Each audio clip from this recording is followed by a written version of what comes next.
ਬਹੁਤ ਹੀ ਸਤਿਕਾਰਯੋਗ ਭਾਰਤ ਦੇਸ਼ ਵਾਸੀਓ, ਪੰਜਾਬ ਵਾਸੀਓ, ਸਤਿ ਸ਼੍ਰੀ ਅਕਾਲ। ਜੀਡੀਪੀ ਰੌਲਾ ਪੈ ਰਿਹਾ ਹੈ ਕਿ ਭਾਰਤ ਵਰਸ਼ ਦੀ ਜਿਹੜੀ ਭਾਰਤ ਦੇਸ਼ ਦੀ ਜੀਡੀਪੀ ਦੀ ਦਰ ਹੈ ਉਹ ਥੱਲੇ ਨੂੰ ਆ ਗਈ 23 ਪੁਆਇੰਟ ਕੁਝ %।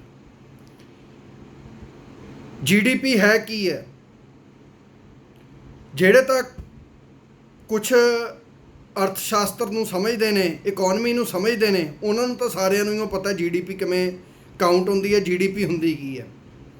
ਪਰ ਜਿਹੜੇ ਬੰਦੇ ਸਾਧਾਰਨ ਮਨੁੱਖ ਨੇ, ਕੋਈ ਖੇਤੀਬਾੜੀ ਨਾਲ ਜੁੜਿਆ ਹੈ ਜਾਂ ਕੋਈ ਦੁਕਾਨਦਾਰੀ ਨਾਲ ਜੁੜਿਆ ਹੋਇਆ ਜਾਂ ਸਾਧਾਰਨ ਮਨੁੱਖ ਜਿੰਨੇ ਵੀ ਹੈ ਤੁਹਾਡੇ ਮੇਰੇ ਵਰਗੇ, ਉਹਨਾਂ ਨੂੰ ਇਹ ਵੱਡਾ ਸਵਾਲ ਦਿਲ ਦੇ ਵਿੱਚ ਜਾਂ ਦਿਮਾਗ ਦੇ ਵਿੱਚ ਆਉਂਦਾ ਹੋਊ ਕਿ ਜੀਡੀਪੀ ਆਖਰ ਹੈ ਕੀ ਹੈ, ਰੌਲਾ ਕੀ ਹੈ ਜੀਡੀਪੀ ਦਾ।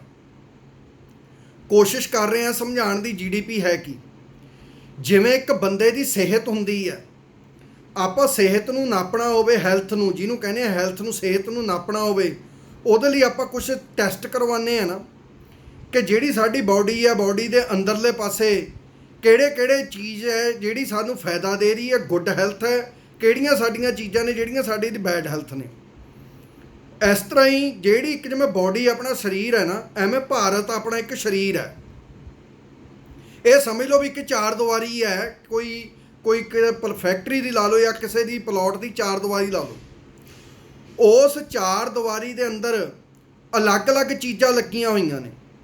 ਕੋਈ ਟੁੱਥਪੇਸਟ ਬਣਾਉਂਦਾ ਹੈ, ਕੋਈ ਸਾਬਣ ਬਣਾਉਂਦਾ ਹੈ, ਕੋਈ ਆਟਾ ਬਣਾਉਂਦਾ ਹੈ, ਕੋਈ ਨੂਣ ਦੀ ਫੈਕਟਰੀ ਲਾਈ ਬੈਠਾ ਹੈ, ਕੋਈ ਚੌਲਾਂ ਦੀ ਫੈਕਟਰੀ ਲਾਈ ਬੈਠਾ ਹੈ।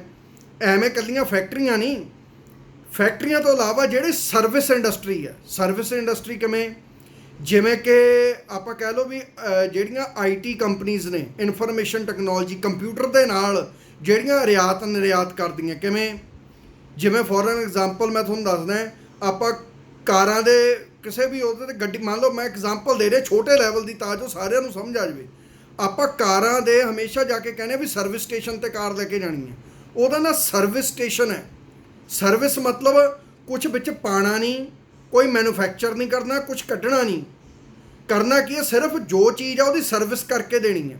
ਉਸ ਸਰਵਿਸ ਦੀ ਵੀ ਹੁਣ ਇਹਨੂੰ ਕੈਲਕੂਲੇਟ ਕਿਵੇਂ ਕੀਤਾ ਜਾਊਗਾ ਜੀਡੀਪੀ ਨੂੰ? ਮੰਨ ਲਓ ਮੇਰੀ ਆਟੇ ਦੀ ਫੈਕਟਰੀ ਹੈ, ਮੈਂ ਆਟੇ ਦੀ ਫੈਕਟਰੀ ਦੀ ਸੇਲ ਕੀਤੀ 1 ਸਾਲ ਦੀ, ਮੰਨ ਲਓ 1 ਕਰੋੜ, ਐਗਜ਼ਾਮਪਲ ਦੇ ਰਹੇ ਹਾਂ। ਐਵੇਂ ਨੂਣ ਦੀ ਫੈਕਟਰੀ ਹੈ ਜਾਂ ਕਿਸੇ ਦੀ ਪਰਚੂਨ ਦੀ ਦੁਕਾਨ ਹੈ ਜਾਂ ਕਿਸੇ ਦੀ ਕੋਈ ਦੁਕਾਨ ਹੈ, ਕਿਸੇ ਵੀ ਕਿਸਮ ਦੀ ਕੋਈ ਦੁਕਾਨ ਹੋਵੇ, ਉਹਨੇ ਮੰਨ ਲਓ ਕਿਸੇ ਨੇ 10 ਲੱਖ ਦੀ ਸੇਲ ਕੀਤੀ, ਕਿਸੇ ਨੇ 20 ਲੱਖ ਦੀ ਸੇਲ ਕੀਤੀ, ਕਿਸੇ ਨੇ 50 ਲੱਖ ਦੀ ਸਾਲ ਦੀ ਸੇਲ ਕੀਤੀ। ਪੂਰੇ ਭਾਰਤ ਵਰਸ਼ 'ਚ ਜਿੰਨੀਆਂ ਫੈਕਟਰੀਆਂ, ਜਿੰਨੀਆਂ ਦੁਕਾਨਾਂ, ਜਿਨ੍ਹਾਂ ਨੇ ਰਲ ਮਿਲ ਕੇ ਕਿੰਨੇ ਕਰੋੜ ਦੀ ਸੇਲ ਕੀਤੀ, ਉਹ ਪਲੱਸ ਜਿਹੜੀ ਸਰਵਿਸ ਇੰਡਸਟਰੀ ਹੈ, ਸਰਵਿਸ ਜਿਹੜੀ ਅਸੀਂ ਕਿਸੇ ਨੂੰ ਸੇਵਾਵਾਂ ਦਿੰਦੇ ਹਾਂ, ਜਿਹਨੂੰ ਸੇਵਾਵਾਂ ਕਹਿੰਦੇ ਹਾਂ, ਜਿਹਦੇ 'ਚ ਨਾ ਕੋਈ ਮੈਨੂਫੈਕਚਰਿੰਗ ਕਰਨੀ ਹੈ ਨਾ ਲੈਣਾ, ਸਿਰਫ ਸਰਵਿਸ ਦੇਣੀ ਹੈ। ਜਿਵੇਂ ਸੀਏ ਹੋਏ, ਸੀਏ ਸਰਵਿਸਿਜ਼ ਦਿੰਦੇ ਨੇ, ਜਿਵੇਂ ਆਪਣੀ ਸਰਵਿਸ ਚਾਰਜਸ ਲੈਂਦੇ ਨੇ, ਪਲੱਸ ਸਰਵਿਸ ਕਿੰਨੇ ਦੀ ਦਿੱਤੀ ਗਈ, ਕਿੰਨੇ ਪੈਸਿਆਂ ਦੀ ਸਰਵਿਸ ਦਿੱਤੀ ਗਈ, ਉਹ ਸਾਰੀਆਂ ਚੀਜ਼ਾਂ ਨੂੰ ਮੈਨੂਫੈਕਚਰਿੰਗ ਕੰਮ, ਸਰਵਿਸਿਜ਼ ਕੰਮ, ਜਿਹੜੀ ਵੀ ਟ੍ਰੇਡਿੰਗ ਕੰਮ, ਇਹ ਸਾਰੀਆਂ ਚੀਜ਼ਾਂ ਨੂੰ ਕਲੱਬ ਕਰਕੇ ਜਿੰਨੀ ਸਾਲ ਦੀ ਸੇਲ ਹੁੰਦੀ ਹੈ ਪੂਰੇ ਦੇਸ਼ ਦੀ, ਉਹਨੂੰ ਸਾਲ ਦੀ ਜੀਡੀਪੀ ਕਹਿੰਦੇ ਆ, ਗ੍ਰੋਸ ਡੋਮੈਸਟਿਕ ਪ੍ਰੋਡਕਟਸ। ਵੀ ਅਸੀਂ ਇਹ ਜੀਡੀਪੀ ਇੰਨੀ ਹੈ ਸਾਡੇ ਭਾਰਤ ਦੀ। ਹੁਣ ਮਸਲਾ ਕੀ ਹੈ? ਕਹਿੰਦੇ ਜੀ 23% ਥੱਲੇ ਆ ਗਈ। 23 ਪੁਆਇੰਟ ਕੁਝ % ਥੱਲੇ ਆਉਣ ਦਾ ਮਤਲਬ ਪਤਾ ਕੀ ਹੈ? ਸੌਖਾ ਤੁਹਾਨੂੰ ਐ ਦੇਸੀ ਭਾਸ਼ਾ ਸਮਝਾਉਣ ਦੀ ਕੋਸ਼ਿਸ਼ ਕਰ ਰਹੇ ਹਾਂ ਕਿ ਜੇ 100 ਫੈਕਟਰੀ ਚੱਲ ਰਹੀ ਸੀ, ਸਮਝਾਉਣ ਦੀ ਕੋਸ਼ਿਸ਼ ਕਰ ਰਹੇ ਹਾਂ, ਜੇ 100 ਫੈਕਟਰੀ ਚੱਲ ਰਹੀ ਸੀ ਤਾਂ ਹੁਣ ਸਾਡੇ ਭਾਰਤ 'ਚ ਇਟ ਮੀਨਸ 23 ਕਾਰਖਾਨੇ ਜਾਂ 23 ਫੈਕਟਰੀਆਂ ਬੰਦ ਹੋ ਗਈਆਂ। ਮੋਟਾ ਤੁਹਾਨੂੰ ਸਮਝਾਉਣ ਦੀ ਕੋਸ਼ਿਸ਼ ਕਰ ਰਹੇ ਹਾਂ। ਜਦੋਂ 100 ਚੋਂ 23 ਚੀਜ਼ਾਂ ਬੰਦ ਹੋ ਗਈਆਂ, 23% ਕਿਸੇ ਵੀ ਚੀਜ਼ ਚੋਂ ਘਟ ਗਿਆ, ਤਾਂ ਉਹਦੇ ਨਾਲ ਕੀ ਹੋਇਆ ਜੀ? ਉਹਦੇ ਨਾਲ ਕਿੰਨੇ ਬੰਦੇ, ਕਿੰਨੀਆਂ ਫੈਕਟਰੀਆਂ ਬੰਦ ਹੋ ਗਈਆਂ। ਬੰਦ ਹੋਣ ਦਾ ਮਤਲਬ ਇਹ ਨਹੀਂ ਕਿ ਬੰਦ ਹੋ ਗਈਆਂ, ਮਤਲਬ ਉਹਨਾਂ ਦੀ ਸੇਲ ਕਿੰਨੀ ਘਟ ਗਈ। ਅਤੇ ਜਦੋਂ ਸੇਲ ਘਟੀ, ਉਹਨਾਂ ਤੋਂ ਤਨਖਾਹ ਦੇਣ ਨੂੰ ਵਰਕਰਾਂ ਨੂੰ ਪੈਸੇ ਨਹੀਂ ਸੀ, ਮੁਲਾਜ਼ਮਾਂ ਨੂੰ ਪੈਸੇ ਨਹੀਂ ਸੀ, ਤਾਂ ਉਹ ਮੁਲਾਜ਼ਮਾਂ ਨੂੰ ਫਿਰ ਉਹਨਾਂ ਨੇ ਕੱਢਤਾ, ਨੌਕਰੀਆਂ ਤੋਂ ਕੱਢਤਾ। ਹੁਣ ਜਿਹੜੇ ਮੁਲਾਜ਼ਮ ਪਿਛਲੇ 8-8, 10-10 ਸਾਲ ਤੋਂ ਕੰਮ ਕਰਦੇ ਸੀ, ਉਹ ਨੌਕਰੀਆਂ ਤੋਂ ਕੱਢੇ ਗਏ। ਹੁਣ ਨੌਕਰੀ ਤੋਂ ਕੱਢਣ ਦੇ ਨਾਲ ਉਹਨਾਂ ਦੇ ਘਰੇਲੂ ਖਰਚੇ ਤਾਂ ਨਹੀਂ ਬੰਦ ਹੋਏ ਜਾਂ ਕੁਝ ਬੰਦ ਤਾਂ ਨਹੀਂ ਹੋਇਆ। ਇਹਦੇ ਨਾਲ ਹੁਣ ਕੀ ਡਿਜ਼ਾਸਟਰ ਆਣਾ, ਕੀ ਮਾੜਾ ਪ੍ਰਭਾਵ ਪੈਣਾ। ਹੁਣ ਐਨੇ ਬੰਦਿਆਂ ਦੀ ਇੰਡਸਟਰੀ ਬੰਦ ਹੋ ਜਾਣੀ, ਕਾਰਖਾਨੇ ਬੰਦ ਹੋ ਜਾਣੇ, ਪਲੱਸ ਇੰਨੇ ਕਾਰਖਾਨੇ ਬੰਦ ਹੋਣ ਦੇ ਨਾਲ ਇੰਨੇ ਮੁਲਾਜ਼ਮ ਨੌਕਰੀਆਂ ਤੋਂ ਕੱਢੇ ਜਾਣੇ। ਇਹਦੇ ਨਾਲ ਇੱਕ ਜਿਹੜਾ ਦੇਸ਼ ਹੈ, ਦੇਸ਼ ਦੇ ਉੱਤੇ ਬਹੁਤ ਵੱਡਾ ਇੱਕ ਸੰਕਟ ਪੈਦਾ ਹੋ ਗਿਆ। ਹੁਣ ਇਸ ਬੇਰੁਜ਼ਗਾਰ ਜਿਹੜੇ ਬੰਦੇ ਨੇ, ਜਿਨ੍ਹਾਂ ਦੇ ਘਰੇਲੂ ਖਰਚੇ ਇੰਨੇ ਜ਼ਿਆਦਾ ਨੇ, ਉਹ ਕੀ ਕਰਨਗੇ? ਜਿਹੜੇ ਤਾਂ ਸਹੀ ਨੇ ਵਿਚਾਰੇ, ਉਹ ਤਾਂ ਕੋਸ਼ਿਸ਼ ਹੱਥ ਪੱਲੇ ਮਾਰਨਗੇ ਵੀ ਜਿਹਦੀ ਕਿਸੇ ਦੀ 20,000 ਤਨਖਾਹ ਸੀ, ਉਹ ਕਹੂਗਾ ਜੀ ਚਲੋ ਮੈਨੂੰ 15 ਤੇ ਰੱਖ ਲਓ, 18 ਤੇ ਰੱਖ ਲਓ, ਕਿਸੇ ਦੀ ਮਿੰਨਤ ਤਰਲਾ ਕਰੂ। ਪਰ ਇਸ ਦੇ ਨਾਲ ਦੇਸ਼ ਦੇ ਵਿੱਚ ਇੱਕ ਕ੍ਰਾਈਮ ਰੇਟ ਨੂੰ ਬਹੁਤ ਵੱਡਾ ਜਨਮ ਹੋ ਜਾਣਾ। ਕਿਉਂ?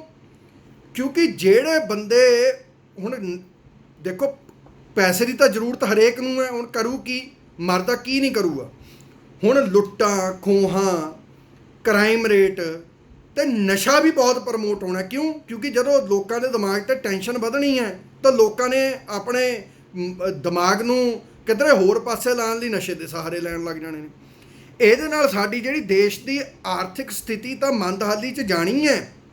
ਸਾਡੀ ਜਿਹੜੀ ਇੱਕ ਮੋਰਲ ਵੈਲਿਊਜ਼ ਨੇ, ਸਾਡੀ ਜਿਹੜੀ ਇੱਕ ਮਤਲਬ ਕਿ ਅੰਦਰੂਨੀ ਇੱਕ ਜਿਹੜੀ ਸਾਡੀ ਇਨਸਾਨੀਅਤ ਹੈ, ਇਨਸਾਨੀਅਤ ਨੂੰ ਵੀ ਬਹੁਤ ਵੱਡਾ ਹੁਣ ਖਤਰਾ ਪੈਦਾ ਹੋ ਗਿਆ।